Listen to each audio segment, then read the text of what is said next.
اگر آپ چینل پر پہلی بار آئے ہیں تو ابھی سبسکرائب کر کے بیل آئیکن پریس کریں اور رہیں باخبر۔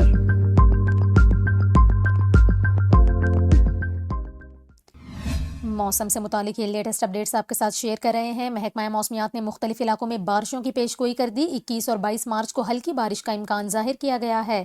آپ کو بتا رہے ہیں محکمہ موسمیات کی جانب سے کہا گیا کہ خیبر پختونخوا کے بالائی اضلاع میں 21 اور 22 مارچ کو ہلکی بارش متوقع ہے۔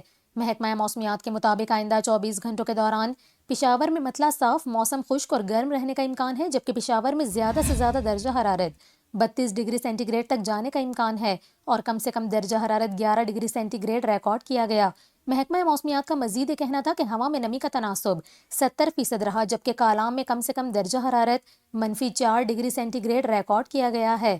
محکمہ موسمیات نے خیبر پختونخوا کے بالائی اضلاع میں 21 اور 22 مارچ کو ہلکی بارش کا امکان ظاہر کیا ہے۔